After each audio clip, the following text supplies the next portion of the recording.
Hello to everyone, welcome back to Anjali's reasoning classes. कैसे हैं आप सब? आशा करती हूँ आप सब अच्छे होंगे। तो एक बार फिर मैं आप सबके सामने हाजिर हूँ एक नए कंटेंट को लेके, नए चैप्टर को लेके। तो चलते हैं आज एक नई शुरुआत की ओर। फर्स्ट ऑफ ऑल, जो लास्ट चैप्टर किया था अपनों ने, मैथमेटिकल ऑपरेशन। मैथमेटिकल ऑपरेशन में आई होप कि थ्योरी और एग्जाम्पल्स में कोई प्रॉब्लम आपको नहीं हुई होगी, बिकॉज मैंने थ्योरी अच्छे से करवाई एंड विद उसके एग्जाम्पल्स करवाए थे, जिससे क्या है आपकी जो थ्योरी है वो किस हिसाब से एग्जाम्पल में इम्प्लीमेंट होती है, किस हिसाब से थ्योरी को लैंग्वेज के थ्रू एग्जाम्पल में मैंने पुट किया था, जिससे आप लोगों को ये पता चले कि एग्जामिनर क्या लैंग्वेज देता है। क्योंकि थ्योरी तो अपने को फिर भी लर्न हो जाती है, लेकिन जब तक अपने क्या है एग्जाम्स नहीं देते, किस टाइप के क्वेश्चंस आते हैं अपने को नहीं पता है। बट जो मैंने एग्जाम्पल्स करवाए थे वो सारे प्रीवियस ईयर एग्जाम्पल थे, कि उसमें अपने को ये पता चल गया है कि जो एग्जामिनर है वो किस हिसाब से अपने लेवल को इंक्रीज कर रहा है, किस टाइप से वो क्या है जो शब्दों का जाल बुन रहा है, जिससे क्या है हम लोग कंफ्यूज हो रहे हैं, एक सिंपल सादे क्वेश्चन में भी अटक रहे हैं। बिकॉज क्योंकि उसने लैंग्वेज ही ऐसी दे दी है। वो पूछ तो सिंपल चीज रहा है जो पहले पूछता था, लेकिन वो क्या है उसने अपना लेवल को इंक्रीज किया। और लेवल इंक्रीज कैसे होगा कि ट्विस्ट करेगा वो। अब ये तो है नहीं कि वो क्वेश्चन इस टाइप के दे दे कि आउट ऑफ सिलेबस हो जाए। नहीं, वो क्या करेगा लेवल इंक्रीज करने के लिए कि वो जो सीरीज देगा या कोई पैटर्न देगा उसका लेवल थोड़ा टफ कर देगा, या फिर जो भाषा दे रहा है वो जिस टाइप की वो लैंग्वेज दे रहा है क्वेश्चन में, उसको इस तरह से घुमा फिरा के पूछेगा कि आपको ये नहीं समझ पाओगे आप लोग कि वो क्या पूछना चाह रहा है। उसमें आप टाइम कंज्यूम करोगे, और वही एग्जामिनर चाहता है कि आप टाइम कंज्यूम करें, टाइम ज्यादा लें, टाइम टेकिंग करें वो क्वेश्चन, और आप क्वेश्चन छोड़ें या छोड़े नहीं तो आपके जो अटेम्प्ट क्वेश्चन है वो कम हो। नंबर ऑफ अटेम्प्ट क्वेश्चन क्या होंगे? कम होंगे, बिकॉज टाइम आप क्या कर रहे हो, ज्यादा ले रहे हो, टाइम कंज्यूमिंग हो रहा है क्वेश्चन में। तो अपने को क्या है, मैं इसीलिए थ्योरी के साथ में क्वेश्चन दे रही हूँ कि आप थ्योरी को साथ साथ में इम्प्लीमेंट करें। और इम्प्लीमेंट करने से क्या होगा, बार बार उनकी प्रैक्टिस करेंगे तो आप टाइम जो है वो कम कंज्यूम करेंगे, और क्या है जो नंबर ऑफ क्वेश्चंस होंगे अटेम्प्ट करने के वो ज्यादा होंगे। सो आई होप कि लास्ट चैप्टर लास्ट क्लास आपको अच्छी लगी होगी, किसी को कोई प्रॉब्लम नहीं हुई होगी। और अभी भी किसी को कोई दिक्कत आ रही है तो इसमें कोई टेंशन वाली बात नहीं है। जो मैं प्रैक्टिस सेशन लेके आऊंगी उसमें और जो नए नए क्वेश्चन हैं जो अभी रिसेंट एग्जाम हुए हैं, उनमें जिस टाइप के क्वेश्चन, जिस टाइप की उसमें थ्योरी दी है या फिर जिस टाइप की उसमें लैंग्वेज दी है, वो जो नए क्वेश्चन है वो मैं आप सबके सामने रिप्रेजेंट कर दूंगी। तो आपको वो टेंशन लेने की बिल्कुल भी जरूरत नहीं है। तो आज चलते हैं एक नए चैप्टर की तरफ। जैसे कि मैं दिन की शुरुआत करती हूँ थॉट ऑफ द डे से, जिससे आप लोग क्या पूरा जो आपका वीडियो देख रहे हो उस टाइम आपका जो माइंड है वो बिल्कुल पॉजिटिव एनर्जी से भरा रहे। आप जब भी कोई चीज की शुरुआत करें तो पॉजिटिव वाइब्स आए।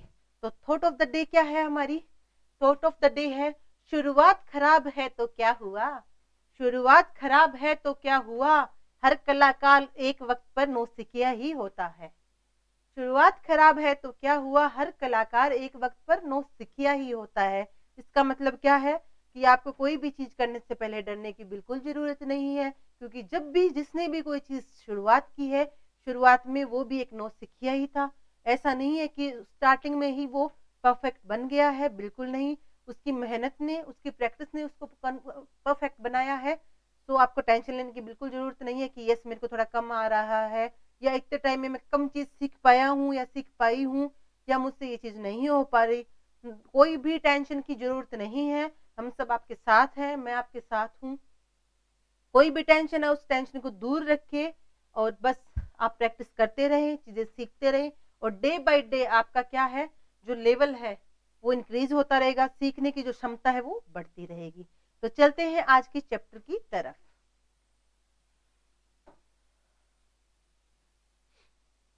आज का चैप्टर है,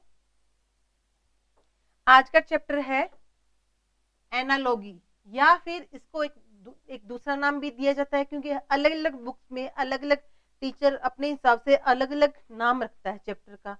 इसको कुछ जो टीचर है या कुछ बुक्स है इसको क्लासिफिकेशन के नाम से भी बोलते हैं, और कुछ लोग इसको एनालॉगी के नाम से भी बोलते हैं। एक वर्ड एनालॉगी होती है, क्लासिफिकेशन में वर्ड एनालॉगी और जो शब्द की एनालॉगी होती है एक, और एक होती है नंबर की। Word analogy and number analogy. Okay, शब्द की एनालॉगी और नंबर की एनालॉगी। क्लासिफिकेशन में दोनों को ऐड कर देते हैं, लेकिन अपनों ने एनालॉगी की है तो आज कौन सी कर रहे हैं, वर्ड एनालॉगी कर रहे हैं। इसी में एक कौन सी होती है, नंबर्स ऑफ नंबर की एनालॉगी है। ओके, तो अपने आज कर रहे हैं वर्ड की एनालॉगी। एनालॉगी क्लासिफिकेशन का मतलब होता है अपने उस चीज के बारे में पूरी नॉलेज रखना। क्लासिफिकेशन का मतलब है कोई एक चीज दे रखी है, उसकी जो आगे की जो चीजें हैं, उसके आसपास की चीजें हैं, उनका भी अपने को नॉलेज होना, वो क्लासिफिकेशन होता है। जिससे अपने को पता चल सके कि एक चीज दे देता है तो दूसरी चीज उससे अपने रिलेट करके, यस, जैसे कि अपने को रात दिखेगा तो रात के अपोजिट अपने को दिन अपने आप पता चल जाएगा। रात की बजाय अपने कोई वार नहीं लिखेंगे, रात के अपोजिट दिन ही लिखेंगे। तो ये उसके आसपास की चीजें होती है, ये होती है क्लासिफिकेशन।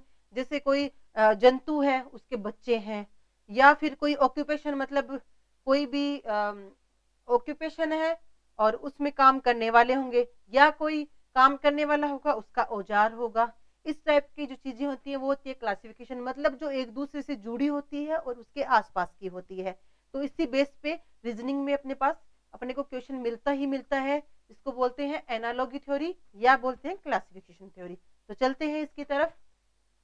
जैसे मैंने अभी आपको बताया था, जैसे कि बच्चे जंतु हो गए, उनके बच्चे हो गए। जैसे फर्स्ट में क्या आ गया, जंतु है उनके बच्चे, वो दे देगा, कुत्ता दे देगा, पिल्ला दे देगा, और दूसरा दे देगा जैसे गाय, और उसके साथ में कुछ ब्लैंक छोड़ देगा। तो अपने को फिल करना होगा।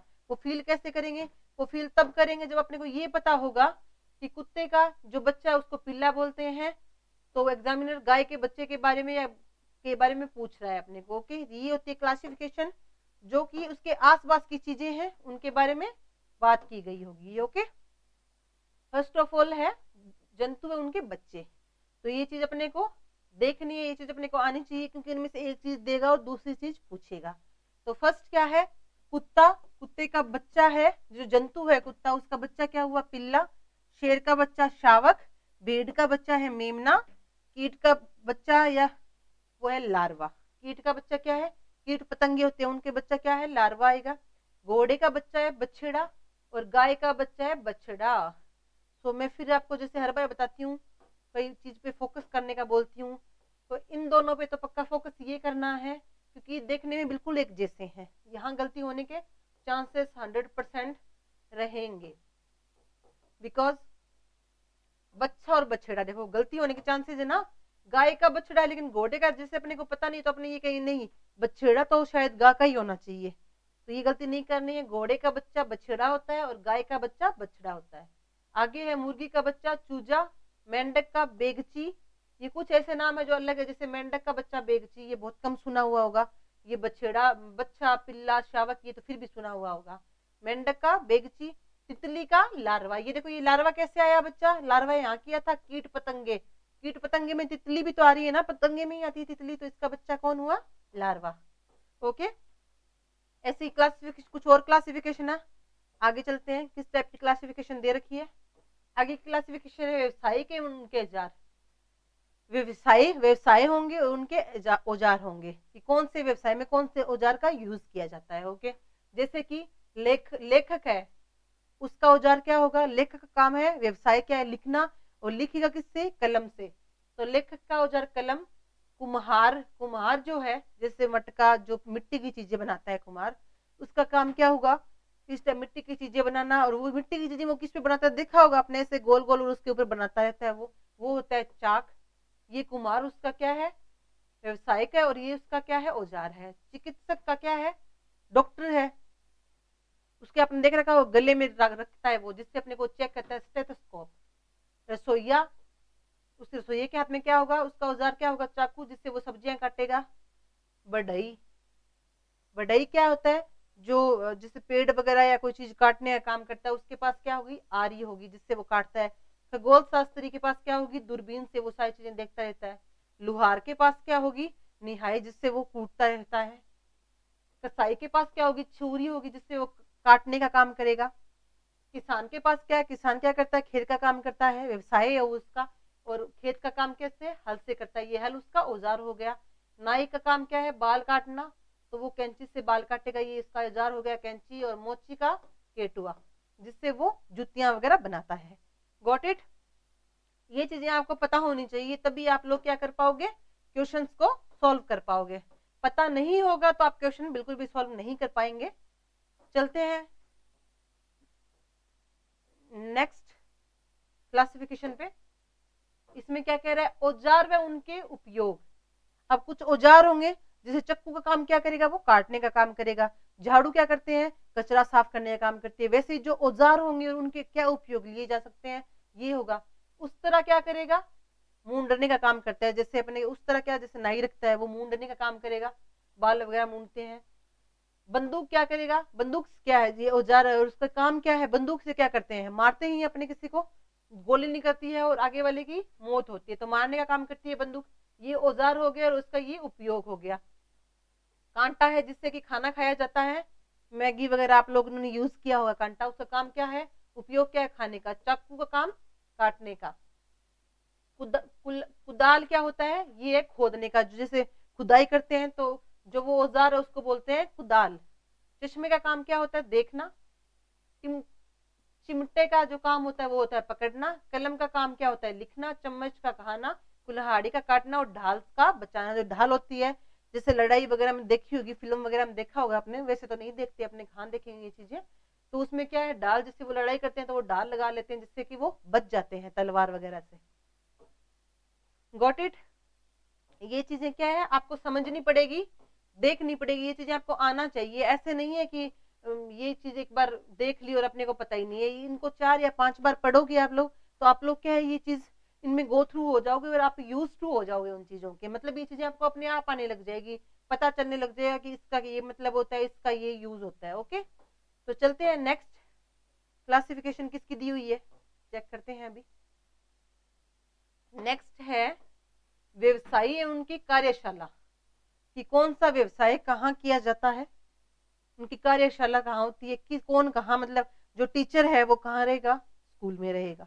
वकील है वो कहाँ रहेगा, न्यायालय में रहेगा। मतलब जो व्यवसायी है वो रहेगा कहाँ, जो उनकी कार्यशाला, कार्य करने की जो जगह है वो क्या है। जैसे यहाँ देखते हैं वकील, वकील कहाँ रहेगा, कार्यालय में।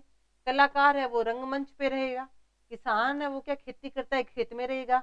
अभियंता निर्माण स्थल पे जो ये काम चलाते हैं अपने, वो क्या करेगा, जहां निर्माण हो रहा है, मान लीजिए कहीं कोई बिल्डिंग बन रही है, कहीं कोई सड़क बन रही है, तो वो कहाँ होगा, निर्माण स्थल पे होगा। जुआरी है जो जुआ खेलता है वो जुआ घर में होगा। सेवक है जो घर में नौकर वगैरह सेवक वगैरह होते हैं जो सेवा करते हैं, वो क्या होते हैं, गृह में होंगे। लिपिक क्या है, कार्यालय में होगा। अभिनेता क्या है, रंगमंच पे होगा। नाविक क्या होगा, पोत में, नाव में, पोत में होगा। वैज्ञानिक क्या होगा, प्रयोगशाला में। वैज्ञानिक क्या है, प्रयोग करता रहता है, जो वैज्ञानिक होता है नई नई चीजें अपने को देते बताते रहते हैं, तो वो प्रयोगशाला में होगा। चिकित्सक कहाँ होगा, हॉस्पिटल में। जो डॉक्टर वगैरह है वो हॉस्पिटल में ही होंगे, वहीं उनका काम होता है। Got it? ये साथ साथ में लिखते, अगर आप लोग साथ में ये लिखेंगे ना तो बिलीव, अब मान लीजिए मेरी बात, अगर आप ये एक नोटबुक और एक पेन लेके ये चीजें साथ साथ में लिख लेते हैं तो आपको बार बार वीडियो देखने की जरूरत ही नहीं पड़ेगी। बिकॉज एक बार आपने हैंड राइटिंग कर ली है और साथ साथ में मैं क्वेश्चन करवाऊंगी या साथ में मैं बता रही हूँ, तो क्या है वो आपको ऑडेबल भी हो रहा है और आप लिख भी रहे हो साथ में। दोनों चीजों की वजह से आपको ये क्या है, याद करने में बहुत इजी रहेगा। आपका जो माइंड है वो 1 या 2 बार में ही कैच कर लेगा इन चीजों को। ओके, तो आप हो सके वहां तक तो इन चीजों को साथ साथ में नोट करते रहें। चलते हैं नेक्स्ट क्लासिफिकेशन पे, या नेक्स्ट एनालॉजी का जो मेन पॉइंट है उस पे। विषय तथा अध्ययन संबंध। विषय तथा अध्ययन संबंध, कि कोई विषय होगा उसका जो अध्ययन उसके बारे में जैसे क्या होता है वो बताइएगा। जैसे मतलब मान लीजिए कोई जीवाणु है, जीवाणु का अध्ययन करेंगे तो उसको क्या बोलेंगे, ठीक है। हड्डियां हैं, हमने हड्डियों का विज्ञान का को क्या बोलते हैं, उसका अध्ययन को क्या बोलते हैं। हृदय के अध्ययन को क्या बोलते हैं, जीवन के अध्ययन को क्या बोलते हैं। ओके, तो ये देखिए, मानव के अध्ययन को बोलते हैं मानव शास्त्र। जीवाणु के अध्ययन को बोलते हैं बैक्टीरियोलॉजी, इसको इंग्लिश में बैक्टीरिया बैक्टीरिया बोलते हैं। एंजाइम्स के अध्ययन को बोलते हैं एंजाइमोलॉजी। तंत्रिका विज्ञान को बोलते हैं न्यूरोलॉजी। जो हड्डियों का विज्ञान है उसको क्या बोलते हैं, हड्डियों के विज्ञान को बोलते हैं ऑस्टियोलॉजी। दंत विज्ञान को बोलते हैं ऑडिटोलॉजी। जीव विज्ञान को बोलते हैं जीव विज्ञान। हृदय के हृदय को क्या बोलते हैं? कार्डियोलॉजी। हृदय के अध्ययन को अध्ययन करना, जैसे जीवन का अध्ययन है उसको करेंगे, उसको क्या बोलेंगे? जीव विज्ञान। हृदय के अध्ययन को बोलेंगे कार्डियोलॉजी। सूक्ष्म जीव विज्ञान को बोलेंगे माइक्रोबायोलॉजी। हड्डी से संबंधित रोग ऑर्थोपेडिक्स। बीमारियों से संबंधित जो होगा वो होगा पैथोलॉजी। और जीवाश्म से संबंधित अध्ययन होगा वो पैलेंटोलॉजी। Okay, got it.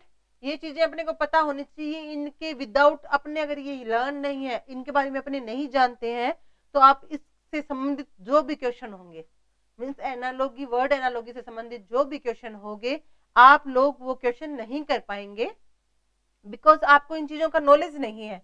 मान लीजिए क्वेश्चन में आएगा मानव दे दिया, मानव शास्त्र दे दिया, और दूसरी तरफ पूछ लिया, दे दिया बीमारी, और यहाँ पे दे दिया ब्लैंक। तो जब तक आपको ये नहीं पता चलेगा कि बीमारियों के अध्ययन को बोलते हैं पैथोलॉजी, तो आप वो क्वेश्चन कैसे सॉल्व कर सकते हैं? आप बिल्कुल सॉल्व नहीं कर सकते। आप वहां पे वो क्वेश्चन आपको छोड़ के ही आना पड़ेगा, अदरवाइज आप एक तुक्का मारते हैं, जो कि गलत है। क्योंकि तुक्का वहां मारा जाता है जहां पे अपने को 50% या 60% ऐसे लगे कि हाँ हो सकता है ये चीज, तो वो कोई मतलब नहीं है। तो वहां पे वो क्या है, अपनी बेवकूफी होगी कि अपने ऐसे तुक्के से लगा दें। क्योंकि जितने भी एग्जाम हो रहे हैं उनमें नेगेटिव मार्किंग चलती है, तो अपने को वो नहीं करना है। तो आप लोगों को क्या है, जो मैंने अभी बताया था, साथ में नोट करो इनको सबको। 2-3 बार नोट करके 2-3 बार देखोगे ना इनको, तो फिर आपको कोई प्रॉब्लम नहीं आएगी, आपको अच्छे से लर्न हो जाएगा। तो चलते हैं आगे। अब ये क्या है, नेक्स्ट हेडलाइन क्या है? वैज्ञानिक उपकरण तथा मापन संबंधित। वैज्ञानिक उपकरण होगा और उसको कैसे मापा जाता है उनसे संबंधित है ये।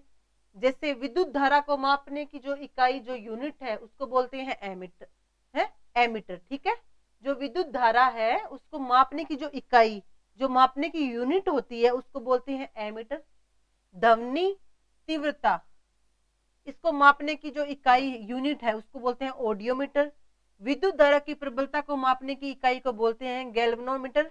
वायुमंडलीय दाब को नापने की इकाई को बोलते हैं बैरोमीटर। वायु की आर्द्रता को नापने की इकाई को बोलते हैं हाइग्रोमीटर। समुद्र की गहराई को नापने की इकाई को बोलते हैं फेदेरोमीटर। क्या बोलते हैं? फेदेरोमीटर। अब नेक्स्ट क्या है, प्रकाश की तीव्रता नापनी है, वो किससे नापेंगे?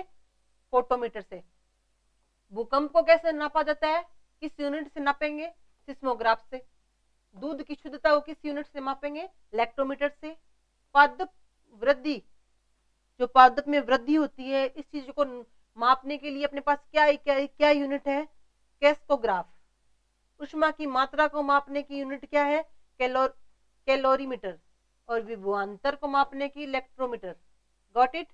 ये सारी क्या होंगी? आपको क्वेश्चन क्या आएगा? ध्वनि तीव्रता, उसके सामने आ गया ऑडियोमीटर, और क्वेश्चन दे दिया विभवांतर, और यहाँ आ गया, या फिर यह दे दिए, ये दे दिया इलेक्ट्रोमीटर, और यहाँ पे क्वेश्चन मार्क आ जाएगा। आपको बताना है कि इलेक्ट्रोमीटर है वो किसकी यूनिट है, किसको मापने की यूनिट है।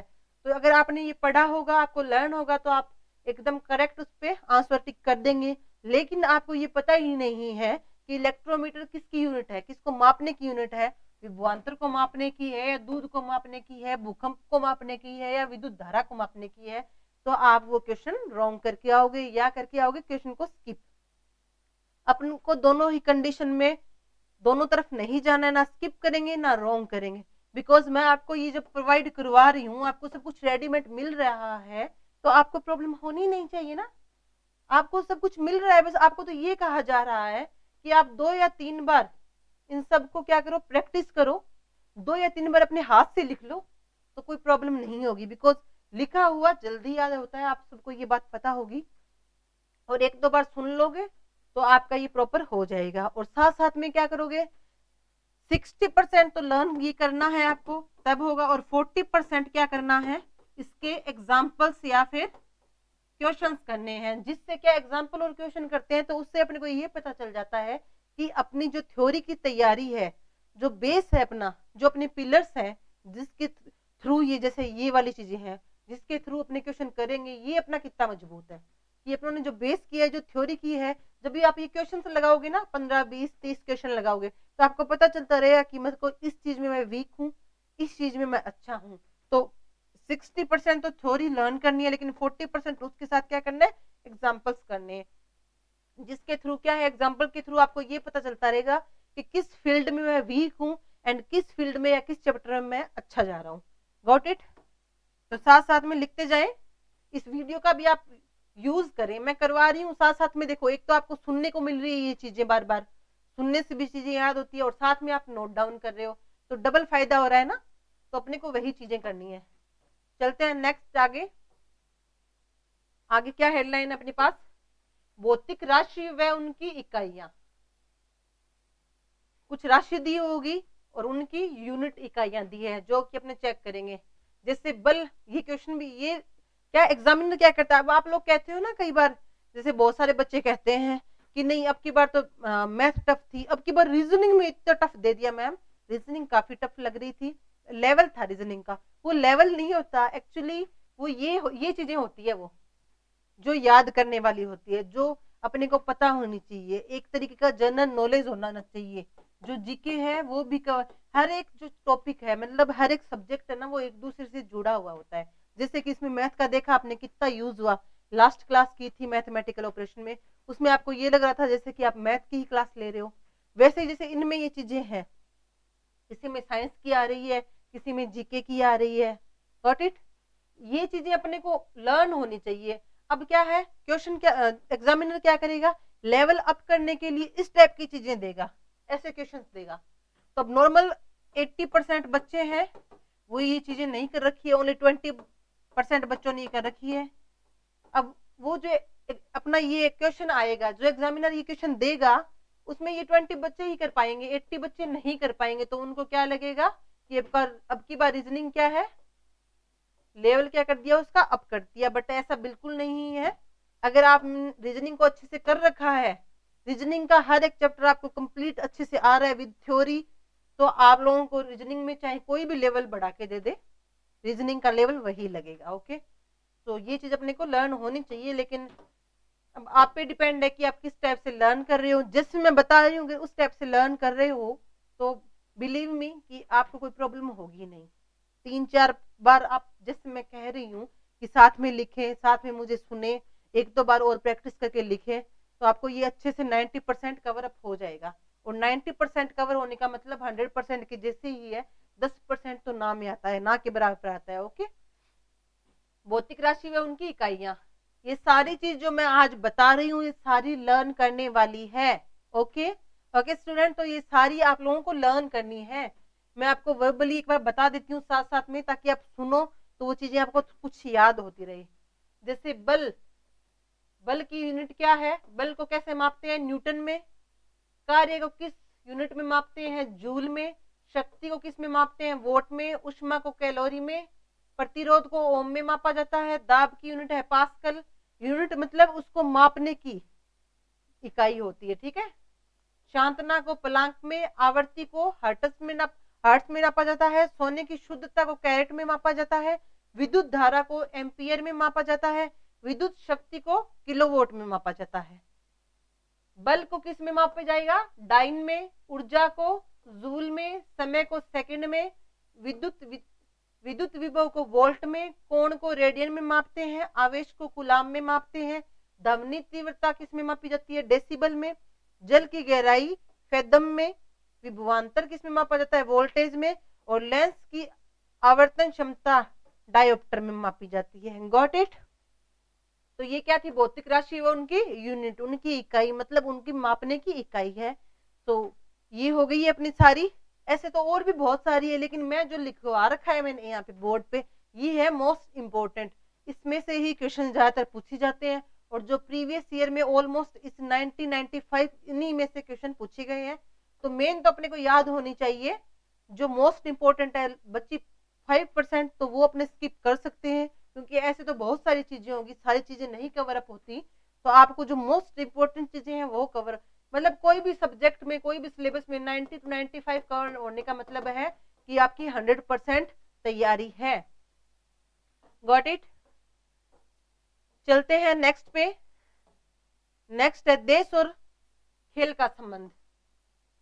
नेक्स्ट क्या हेडलाइन है, देश और उससे उसका खेल का संबंध। यहाँ देश आ गया, उनका राष्ट्रीय खेल आ गया। ओके, ऑस्ट्रेलिया, राष्ट्रीय खेल क्या है? क्रिकेट है। स्कॉटलैंड का राष्ट्रीय खेल है रग्बी और फुटबॉल।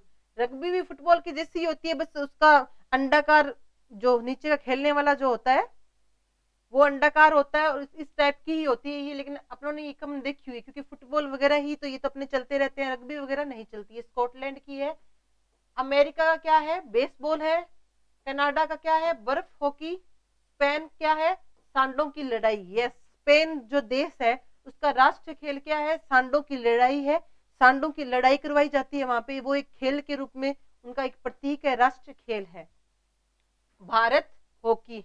कुछ यहाँ पे क्या करेंगे? कबड्डी भी करेंगे, हॉकी भी करेंगे, लेकिन ये क्या है, लिखने में आ जाता है भारत का राष्ट्रीय खेल हॉकी या कबड्डी। वैसे भारत का कोई भी राष्ट्रीय खेल नहीं अब तक किसी को दर्जा दिया गया। जो अपना खेल मंत्रालय है उसने अब तक अपना कोई भी राष्ट्रीय खेल घोषित नहीं किया है। तो वैसे देखें तो ये कबड्डी और हॉकी दोनों ही गलत है, बट क्वेश्चंस में आता है तो उसके अकॉर्डिंग अपने कबड्डी या हॉकी यूज करेंगे। अगर हॉकी सबसे फर्स्ट प्रेफरेंस हॉकी और हॉकी नहीं है तो कबड्डी डाल देंगे, ठीक है। वैसे जनरल नॉलेज के लिए बता रही हूँ, जीके के हिसाब से मैं बता रही हूँ, कभी क्वेश्चन आए तो, कि भारत का कोई भी राष्ट्रीय खेल अब तक नहीं बनाया गया है किसी को। नेक्स्ट चलते हैं, इंग्लैंड का क्या है? क्रिकेट है। इंग्लैंड का और ऑस्ट्रेलिया दोनों का राष्ट्रीय खेल क्रिकेट है। पाकिस्तान का क्या है? हॉकी। जैसे इंडिया और पाकिस्तान का देखो सेम सेम हो गया ना, गॉट इट। चलते हैं नेक्स्ट आगे। ये खेल थे देश और उससे संबंधित राष्ट्रीय खेल। चलते हैं नेक्स्ट पे। अब आगे हैं क्वेश्चंस। जो मेन मैंने आपको अभी बताया था कि वर्ड एनालॉगी में जो अलग अलग टाइप की अपनों ने हेडलाइन डाली थी, जो अलग अलग टाइप के जो अपनी मेन था हेडलाइन थी, वो 90 टू 95 कवर हो गया है। बच्चे हैं 5%, वो क्या है उसको अपने छोड़ भी सकते हैं, बिकॉज ये वो 5% है जो कई बार एग्जामिनर ऐसा डाल देता है जिसको रियल में क्वेश्चन को छोड़ना ही पड़ता है, बिकॉज इतना ज्यादा भी टाइम अपने को नहीं वेस्ट कर सकते कि जिसका अपने को पता ही ना हो और अपने तुक्के मारे। या तो ये 5% वो है जिसमें तुक्के चले, या 5% वो है जिसको स्किप करें, और ये स्किप सारे स्टूडेंट ही करेंगे तो कोई प्रॉब्लम नहीं है। 90 टू 95 लर्न होने का मतलब होता है आप 100% रेडी या फिर आप तैयार हो। ओके, तो चलते हैं क्वेश्चन की तरफ। जैसे अपनों ने अभी किया तो अपने को ये नहीं पता, ये तो कर लिया क्या यूनिट होती है, किस खेल से कौन संबंधित है, कौन से देश का कौन सा राष्ट्रीय खेल है, कौन जंतु, उनके बच्चे, इस टाइप के जो अपनों ने अभी वर्ड एनालॉगी के जो मेन हेडलाइन की थी। अब उनका इम्प्लीमेंटेशन में किस टाइप का होता है वो एग्जाम्पल के थ्रू अभी अपने जानेंगे। अब देखिए इस टाइप के क्वेश्चन आते हैं एग्जाम्स में, और ये आए हुए क्वेश्चन है। क्वेश्चन फर्स्ट कह रहा है, जिस प्रकार टीला का संबंध पहाड़ से है, जिस प्रकार टीले का संबंध पहाड़ से है, उसी प्रकार झाड़ी का संबंध किससे होगा? ओके, वही मैं बता रही थी, दो चीजें दे देंगे रिलेट करके, तीसरी का बारे में, चौथी का पूछेंगे। टीले का संबंध पहाड़ से और वही झाड़ी का पूछा है। देखो टीले का मतलब क्या होता है? रेत का टीला भी होता है, कचरे का टीला भी होता है। टीले का मतलब जो बहुत सारी चीजें इकट्ठी, बहुत सारी रेत इकट्ठी हो गई, वो टिल्ले का रूप ले लिया, उभरती हुई ऊपर, वैसे ही कचरा मान लीजिए। और पहाड़, वही पहाड़ होते हैं ऊंची ऊंचे, मतलब छोटी छोटी थोड़ी थोड़ी चीजें। पहाड़ किससे बनते हैं? वही बहुत सारे पेड़ पौधे जीवाश्म से बनते हैं, ठीक है। जैसे बहुत सारे पेड़ पौधे धीरे धीरे कचरा वगैरह इकट्ठा होते होते वो पहाड़ का रूप ले लेते हैं। इसका मतलब यही है कि जो टिल्ले का है बड़ा रूप पहाड़ है, मतलब छोटे छोटे टिल्ले, बहुत सारे छोटे छोटे टीले होंगे, वो मिलकर पहाड़ बन जाएगा। वैसे ही जो झाड़ियां होगी, एक झाड़ी, दो झाड़ी, बहुत सारी झाड़ियां मिलकर क्या बना लेगी? जंगल। पौधा तो नहीं होगा, जमीन नहीं होगा, वृक्ष भी नहीं होगा, झाड़ियां, बहुत सारी झाड़ियां खड़ी है ऐसे ऐसे करके, और वो धीरे धीरे धीरे धीरे बढ़ती जाए आगे से आगे, तो वो किसका रूप ले लेगी? जंगल का। तो आंसर सी इज करेक्ट। इस टाइप के क्वेश्चन पूछे जाते हैं इसमें। ओके, गॉट इट, समझ गए। चलते हैं नेक्स्ट क्वेश्चन की तरफ। नेक्स्ट क्वेश्चन क्या कह रहा है?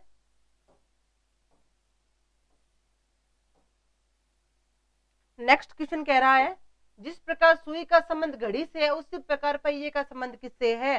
जैसे क्या, घड़ी में क्या सुई जैसे चलती है, क्या करती है? घड़ी के अंदर सुई होती है ना, घड़ी तभी स्टार्ट होगी ना जब उसमें सुई चलती रहेगी। वैसे ही पहिया है वो किस में चलता रहेगा? वाहन में। Option D. घड़ी में क्या चलती है? सुई चलती है। वैसे ही पहिया किस में चलता है? वाहन में चलता है। Got it. इसमें क्या सिमिलर दो चीजें दे दी अपने को, जिससे अपने को पता चल गया कि ये इससे किस प्रकार संबंधित है। जैसे मैंने आपको बताया था स्टार्टिंग में कि एक एनालॉगी, जो वर्ड एनालॉगी हो चाहे नंबर एनालॉगी हो, क्लासिफिकेशन भी बोलते हैं उसको। क्लासिफिकेशन का मतलब है सॉरी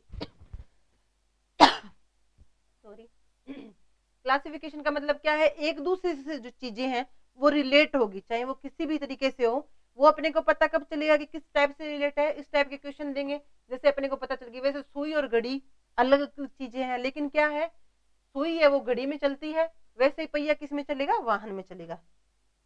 तो ये एक दूसरे से क्या है? रिलेट करती रहेंगी चीजें। चलते हैं नेक्स्ट पे। नेक्स्ट क्वेश्चन क्या कहता है?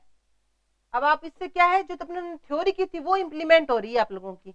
जिस साथ में जो एग्जांपल करने का मेन जो एग्जांपल का जो बेनिफिट अपने ये है कि थ्योरी को अपने इंप्लीमेंट कैसे कर सकते हैं, यह एग्जामिनर कैसे थ्योरी को क्वेश्चन के रूप में लेके आता है, वो यहाँ पे साथ साथ में पता चलना बहुत सही है।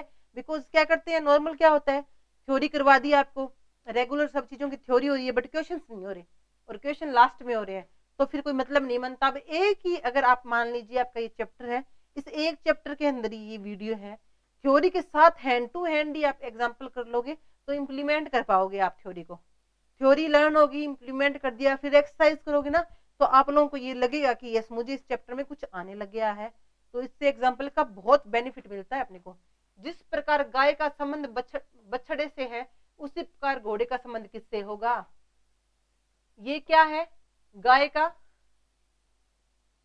ये जानवर दे दिया, और ये उनके क्या हो गए? बच्चे। गाय का बच्चा बछड़ा, और घोड़े का मैंने बताया था कि आप लोगों को क्या होगा? भेड़ नहीं होगा, पिल्ला नहीं होगा, शायद ये आएगा बछेड़ा। Option D. अब जिनको याद है वो टिक कर देंगे, और जिनको याद नहीं है वो टिक नहीं कर सकते, क्योंकि ये तो कोई जरूरी नहीं है ना कि ये चारों ऑप्शन ही आए। इसमें तो फिर भी सोच सकते हैं शावक, भेड़, पिल्ला, इन तीनों को देख के कर सकते हैं, बट ऑप्शन किसी भी हिसाब से दे सकता है ना वो। तो लेकिन अपने को अगर लर्न होगा तो एक सेकंड में अपने टाइम नहीं लगाते हुए डी टिक कर देंगे। ओके, तो ये चीजें लर्न ही करनी पड़ेगी। एनालॉजी या फिर क्लासिफिकेशन में क्या है, आपको चीजें लर्न करनी ही पड़ेगी। ऐसा नहीं है कि आप डायरेक्ट क्वेश्चन कर पाए। जिस प्रकार घर का संबंध दीवार से है, उसी प्रकार दीवार का संबंध किससे है? घर किससे बन के मिलता है? दीवारें बनेगी तभी तो कमरा, कमरे से घर, दीवारों से बनता है। अब ये पूछ रहा है दीवार, अब दीवार किससे बनेगी ये बताइए? बहुत सारी ईंटों से मिलकर दीवार बनेगी, और बहुत सारी दीवारें एक दूसरे से मिलकर कमरा बन गया, किचन बन गई, बाथरूम बन गया, इससे पूरा घर बनता है। समझ गए? क्लासिफिकेशन मतलब एक दूसरे से रिलेट होगी चीजें। तो इसमें दे दिया घर, दीवार, अपने को पता चल गया कि दीवार से घर बनता है, वैसे दीवार किससे बनती है? ईंट से। Got it? आई थिंक आपको अब समझ आ रहा होगा कि जो अभी अपनों ने थ्योरी की थी वो इस हिसाब से अपने इंप्लीमेंट करेंगे, या फिर जो एग्जामिनर है वो किस टाइप से अपने क्वेश्चन पूछेगा। Got it? चलते हैं नेक्स्ट क्वेश्चन पे। अब जैसे ये दे दिया, जैसे टाइप 2 कर लो या कुछ भी कर लो, कि एक चीज दी होगी, वही चीजें हैं, कोई अलग चीज नहीं है इसमें। क्लासिफिकेशन ही पूछेगा, महासागर, तालाब, किलोमीटर। अब ये देखो क्या पूछ रहा है ये, तालाब और महासागर। देखो महासागर बहुत बड़ा होता है, और तालाब क्या है? बहुत छोटी इकाई होती है उसकी ना, ये बिल्कुल छोटी इकाई है, और ये क्या है?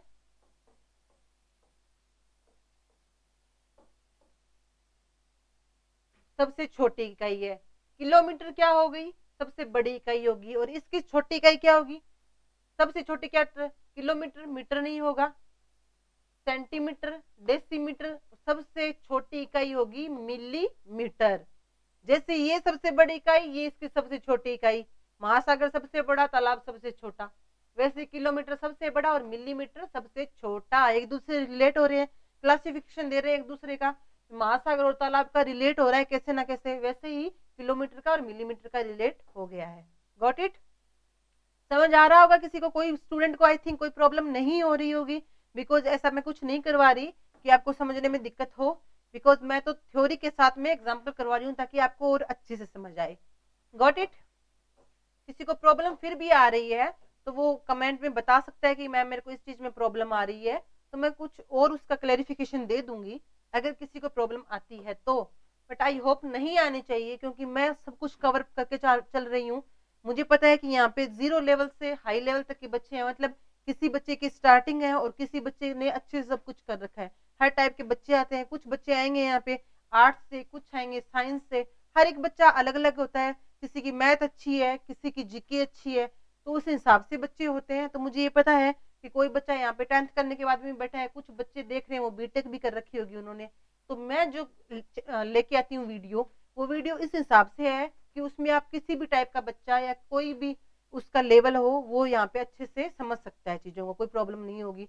10th वाला बच्चा है उसको भी अच्छे से समझ में आएगा, और जो बीटेक वाला बच्चा है उसको भी समझ में आएगा। ओके, तो आप लोगों को कोई दिक्कत नहीं आएगी, आई होप। नेक्स्ट क्वेश्चन क्या कहता है? पक्षी विज्ञान, पक्षी पुरातात्वक। अब ये देखो, पक्षियों का जो अध्ययन है उसको बोलते हैं पक्षी विज्ञान, और मानवाकृति का अध्ययन है उसको बोलते हैं पुरातात्वक विज्ञान। मतलब पुरातात्वक मतलब जो पुरानी मानवों के द्वारा जो पुरानी चीजें बनाई गई है, जैसे पुरातत्व बोलते हैं ना, जो हड़प्पा मोहनजोदड़ो सभ्यता है उनमें जो पुरानी पुरानी चीजें बनाई रखी गई थी, या उनके बारे में जो जैसे पक्षियों का अध्ययन, उनके बारे में जो अध्ययन किया गया था, उनको मानवाकृति के अध्ययन को क्या बोलते हैं? पुरातात्वक। Okay, got it? समझ गए हो? तो ये चीजें आपको आनी चाहिए, मैंने करवाई थी। कुछ एक दो चीज नहीं है तो वो ऐड होती रहेगी। मैंने आपको बताई थी कि 90 to 95% अपना कवर अप हो रहा है जो मेन है। लेकिन इससे क्या है, ये क्वेश्चन से आपको ये पता चल जाएगा कि क्वेश्चन आते किस टाइप के एग्जाम में, और अपने को किस हिसाब से इस टॉपिक की तैयारी करनी है। अब नेक्स्ट क्वेश्चन क्या कह रहा है? Question 7, garage motor car. यहाँ हवाई जहाज दे दिया और यहाँ पे क्वेश्चन मार्क दे दिया, मतलब इसका अपने को क्या करना है? आंसर देना है। मोटर कार है वो किस में खड़ी होती है? गैराज में, जैसे अपने ठीक करवाने देते हैं, या फिर गैराज होगा। गैराज का मतलब भी क्या होता है? उसमें मोटर कार वगैरह व्हीकल वगैरह खड़े होते हैं, उनको अपने गैराज बोलते हैं। ओके, तो जहां अब हवाई जहाज का मतलब है जहां हवाई जहाज खड़ी होती है या हवाई जहाज को रखा जाता है उसको क्या बोलते हैं? अब वो क्या, देखो कुछ बच्चे क्या है, अब 50% बच्चे यहाँ जिसने तैयारी नहीं की वो ए पे टिक करके आएंगे, जो कि बिल्कुल क्या है? बिल्कुल गलत है। इसका आंसर ये होगा ही नहीं। और जिन लोगों ने ये चीज पढ़ी है, मतलब क्लासिफिकेशन जो वर्ड एनालॉगी है वो पढ़ी है, जिनको पता है कि जो हवाई जहाज है, एरोप्लेन है, वो कहाँ पे रखी जाती है, कहाँ पे खड़ी की जाती है, तो वो आंसर करके आएंगे सी, हैंगर। उसको बोलते हैं हैंगर। क्या बोलते हैं उसको? हैंगर। ओके, तो करेक्ट आंसर सी हो गया। लेकिन 50% बच्चे गलत कराए बिकॉज उन्होंने इसकी थ्योरी नहीं की। विदाउट थ्योरी आप लोग ये तो नहीं मान सकते कि 100% आप क्वेश्चन सही करके आओगे। तो आप लोगों को क्या है, थ्योरी को भी उतना ही वेटेज देना है जितना कि प्रैक्टिस को देते हैं। तो अगर जिन अब मेरे क्लास का स्टूडेंट है उसको ये चीजें पता होगी, तो वो क्या करेगा? इसको टिक करके आएगा। Got it? चलते हैं नेक्स्ट में। अब कुछ चीजें क्या है, जैसे आप लोग कहो कि मैम ने सारी हेडलाइन तो नहीं दी, कुछ चीजें क्या आती रहेगी? क्वेश्चन के थ्रू आती रहेगी, क्योंकि सारी चीजें हेडलाइन में क्या क्या चीजें याद करें, ऐसे तो किसी भी चीज से कैसे भी रिलेट करके दे सकता है। तो अपने क्वेश्चन करेंगे ना, तो उसमें पता चल जाएगा कि क्या क्या चीजें पूछी जा सकती है। ओके, तो वो टेंशन लेने की जरूरत नहीं है भी ऐसे क्या क्या याद करें। जो मैंने बताई थी वो मोस्ट इंपोर्टेंट थी, उसके अलावा ज्यादा याद करने की कोई जरूरत नहीं है, क्योंकि वो क्वेश्चन में आ जाएगा। नेक्स्ट क्या कह रहा है? क्वेश्चन 8 में बोल रहा है बुद्धि, और उसके आ गया मूर्ख। जल दे दिया और क्वेश्चन मार्क आ गया। बुद्धि और मूर्ख अपोजिट हो गया ना। कोई बुद्धिमान व्यक्ति है फिर कोई मूर्ख व्यक्ति है, मतलब उसका एकदम क्लासिफिकेशन तो हुई है, लेकिन क्या आसपास का अपोजिट दे दिया। मूर्ख आदमी होगा उसके कहां बुद्धि होगा, अगर बुद्धि होगा तो वो बुद्धिमान होगा, अपोजिट हो गया। वैसे ही क्या है, इसका अपोजिट क्या आ गया? भावुक नहीं आएगा, विद्वान नहीं, धनवान, इसका कोई लेना देना नहीं है। इसका आंसर आएगा डी, रेगिस्तान। क्या इसका उल्टा हो गया ना, कि जल ही होता तो वो रेगिस्तान क्यों होता, और रेगिस्तान है तो वहां क्या नहीं होगा? जल नहीं होगा। जैसे मूर्ख है, मूर्ख में अगर बुद्धि होती तो वो मूर्ख होता ही क्यों? हो गया, option D is correct. Got it? चले आगे। क्वेश्चन समझ पा रहे हो सारे स्टूडेंट्स? नेक्स्ट क्वेश्चन क्या कह रहा है? नेक्स्ट क्वेश्चन कह रहा है अज्ञान शिक्षा, रोग और आगे दे दिया क्वेश्चन मार्क, मीन्स आगे अपने को बताना है कि क्या होगा। अब अपने कैसे बताएंगे, इसको पढ़ के अपने बता पाएंगे कि क्या कहना चाह रहा है। अज्ञान को कौन दूर करता है, शिक्षा क्या अज्ञान को दूर करेगी, वैसे ही रोग को कौन दूर करेगा, रोग को कौन दूर करेगा, औषधि है, औषधि लेते ही क्या हो जाएगा, रोग दूर हो जाएगा। यही है ना। अब अस्पताल नहीं कर सकते, कुछ बच्चे चिकित्सा कर देंगे, नहीं, चिकित्सक नहीं है, चिकित्सा है ये। तो यहाँ पे गलती नहीं करनी है। 50% बच्चे जल्दबाजी में आप लोग ऐसी गलती करते हो, तो अपने क्या है, ये एग्जाम्पल कर रहे हैं, उनसे आपको ये पता चलेगा कि गलती कहाँ होती है और अपने को नहीं करनी। ये गलती अपने को नहीं करनी है, कुछ बच्चों ने तो कर ही दी होगी। ओके, औषधि लेंगे तो उससे क्या रोग दूर होगा, जैसे शिक्षा लेंगे तो उससे अज्ञानता दूर होगी।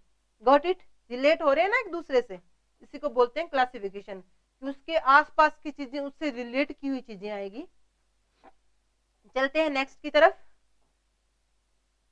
नेक्स्ट क्या कह रहा है, नेक्स्ट कह रहा है फल केला। केला क्या है, फल में कौन है, केला आ रहा है।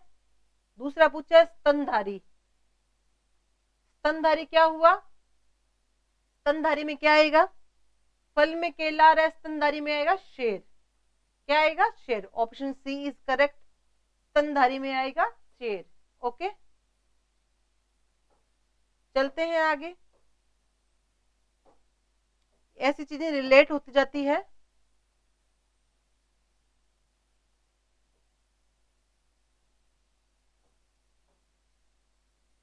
अब इसमें ये क्या बोल रहा है क्वेश्चन, देखो महासागर, महासागर क्या कहते दिया, प्रशांत। द्वीप, द्वीप क्या आ गया अपने को, चार ऑप्शन है, ग्रीनलैंड, आइसलैंड, विक्टोरिया, मकालू। अब ये देखो द्वीप, ये भी ग्रीनलैंड भी द्वीप होगा, आइसलैंड भी, विक्टोरिया भी, मकालू भी। क्या पूछना क्या चाह रहा है, ये देखिए अपने, महासागर, प्रशांत भी एक महासागर ही है, लेकिन प्रशांत का ही नाम क्यों दिया, महासागर में सबसे बड़ा महासागर कौन सा है, प्रशांत महासागर है। ये साथ में जी का क्वेश्चन भी हो गया कि सबसे बड़ा महासागर कौन सा है, अगर क्वेश्चन आता है तो उसका आंसर होगा प्रशांत महासागर।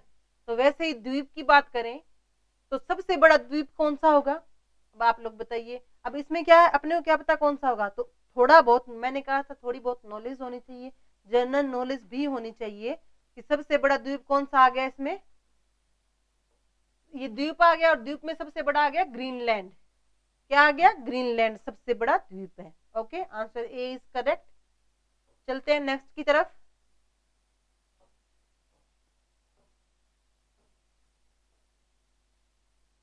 अब क्या है, ये टाइप सेकंड भी था, थर्ड भी था, चीजें वही है। क्या इसमें कुछ दिया होगा, वैसे ऊपर दो शब्द दिए होंगे, आपस में किसी प्रकार संबंधित होंगे, नीचे गया उसी प्रकार से विकल्प में उस विकल्प को ज्ञात करना है, वही चीजें, कोई भी चेंज नहीं है। तो ये इसमें पार्ट लगाने की जरूरत ही नहीं है अपने को, फर्स्ट सेकंड थर्ड। अब इसमें ये क्या कह रहा है, लॉस प्रॉफिट, और फिर यहाँ पे पूरा का पूरा पूछ लिया अपने को, मतलब इसने क्या है, इन दोनों को एक यूनिट मांगी बोली है और दूसरी पूछी है। Loss and profit, loss and profit मतलब अपोजिट है, लॉस और प्रॉफिट। वैसे ही यहाँ पे क्या अपोजिट है वो देखना पड़ेगा, वो क्या होगा। अब ये पैसा रुपीस, ये तो बिल्कुल नहीं है, पार्ट होल ये भी नहीं, चिल्ड्रन अडल्ट ये नहीं है, फेलियर और सक्सेस ये दोनों एक दूसरे के बिल्कुल अपोजिट है। तो answer A is correct. Got it, ये पहले अपने को दे देगा, उसके हिसाब से ही अब आपने को आगे देखना है। यही एनालॉजी या क्लासिफिकेशन होती है, वो आपको क्लू देगा और आपको क्लू के हिसाब से चीजें पता करनी है। कुछ में क्लू के हिसाब से हो जाएगा और कुछ में आपको नॉलेज होना चाहिए, चीजें आपको पता होना चाहिए डायरेक्ट। नेक्स्ट क्या कह रहा है, वाटर स्विम, क्या कह रहा है, वाटर एंड स्विम। वाटर में क्या किया जाता है, स्विम किया जाता है। वैसे ही देखते हैं इसमें ग्राउंड, ऑप्शन सी आ जाएगा, वाटर में स्विम किया जाता है, वैसे ग्राउंड पे क्या किया जाता है, प्ले किया जाता है। Option C is correct answer. Okay, समझ पा रहे हो किसी को, आई थिंक कोई स्टूडेंट को कोई प्रॉब्लम नहीं हो रही होगी। मैं आपको अच्छे से जीरो टू हाई लेवल है, आप ये मत सोचना कि मैम ये क्या बता रही है, तो पता ही है वाटर में स्विम होता है, ग्राउंड पे प्ले होता है, बट नहीं, आपको कोई भी चैप्टर करना है उसको 100% करना है इम्प्लीमेंट, तो आपको क्या करना होगा, जीरो टू हाई लेवल जाना होगा। आपको जीरो से हाई लेवल तक जाने में जो टाइम लगेगा वो थोड़ा सा लग सकता है, बट जो आपके जो क्वेश्चन आप करोगे एग्जाम में, आपके जो फायदा होगा कि आपको हर एक चीज आती होगी। जीरो टू हाई का ये मतलब है, डायरेक्ट हाई पे जाने से कोई फायदा नहीं है, इसमें कोई ये नहीं है कि हाँ ये तो मेरे को आता है, ये तो छोटे बच्चे भी कर सकते हैं, नहीं। कई बार छोटी छोटी चीजों में भी आप गलती कराते हो, तो आप लोगों को ये बिल्कुल भी नहीं सोचना है। ओके, तो चलते हैं नेक्स्ट की तरफ। नेक्स्ट क्वेश्चन क्या कह रहा है? नेक्स्ट क्वेश्चन है पोइट्री इंस्पिरेशन। जब अपने पोएट्री, जैसे मैं वही जैसे अपने थॉट, मैं आपको अच्छी सी थॉट लेके आती हूँ तो आपको क्या होता है, मोटिवेशन मिलता है। वैसे ही आपने कोई अच्छी पोएट्री पढ़ रहे हैं तो इंस्पिरेशन मिलता है। मान लीजिए कोई स्वतंत्र सेनानी की पोएट्री पढ़ रहे हो तो एक इंस्पिरेशन होता है कि नहीं, मुझे भी कुछ देश के लिए करना है या फिर मुझे भी ऐसा बनना है। हो गया ना, तो पोएट्री से इंस्पिरेशन मिलती है। वैसे ही अपने देखें तो पोएट्री से इंस्पिरेशन मिलती है, पोएट्री से ही निकल के आती है ना इंस्पिरेशन। ये पढ़िए तभी अपने को इंस्पिरेशन मिली है। वैसे ही माइंड है, जैसे ये माइंड से क्या निकलती है, थॉट्स निकलती है। जो अपने विचार है वो दिमाग के थ्रू ही निकलते हैं ना, दिमाग से थॉट्स निकलती है। Option D is correct. Poetry से इंस्पिरेशन निकलती है, वैसे ही माइंड से थॉट्स निकलती है। Okay, got it? समझ पा रहे हैं क्वेश्चन? सो आज की क्लास अपनी यहीं तक थी। आई होप कि क्लास को अच्छे से आपने एंजॉय किया है। क्लास में जो भी मैंने करवाया है, मतलब जो थ्योरी करवाई है, थ्योरी के बेस पे जो एग्जांपल्स करवाए हैं, ताकि थ्योरी को इम्प्लीमेंट करना सीखें आप खुद। आप क्वेश्चन खुद भी बना सकते हैं। अगर आपकी थ्योरी आपने अच्छे से पावरफुल है आपकी, तो आप कोई भी टाइप का क्वेश्चन खुद बना सकते हैं। बिकॉज क्या है, उस थ्योरी को इम्प्लीमेंट करना आ गया आपको। थ्योरी को अपने शब्दों में कैसे पिरोए, जो शब्दों का जंजाल बनता है वो खुद बना के देखिए, क्या हाई लेवल इसमें निकाल सकता है एग्जामिनर। तो समझ पा रहे हो? साथ साथ में जो मैं ये एग्जाम्पल करवा रही हूँ, आई थिंक आपको ये चीजें अच्छी लग रही होंगी, ये सेशन आपको पसंद आ रहा होगा। क्योंकि थ्योरी का साथ साथ में इम्प्लीमेंट हो जाए, चीजें अपने जो सीख रहे हैं वो अपने को याद भी हो जाए, और इससे अच्छा क्या होगा। किसी को कोई प्रॉब्लम हो तो प्लीज मेरे कमेंट में जरूर बताइएगा। बट प्लीज, मैं आप लोगों के लिए इतनी मेहनत कर रही हूँ, नई नई चीजें लेके आ रही हूँ और अच्छी चीजें लेके आ रही हूँ। और सेशन में भी मैं अभी जो जैसे इसमें एग्जाम्पल हो गए हैं, जो मैं अब इसका सेशन प्रैक्टिस सेशन लेके आऊंगी, उसमें जो अभी प्रीवियस एग्जाम हुए हैं लेटेस्ट में, उसके क्वेश्चन लेके आऊंगी। तो मैं आपके लिए जितनी मेहनत कर रही हूँ, प्लीज एक शेयर और एक लाइक से आप भी मेरा मोटिवेशन वैसे ही बढ़ाएं। और आई थिंक किसी को कोई प्रॉब्लम नहीं हो रही होगी। तो आज की क्लास इतनी ही।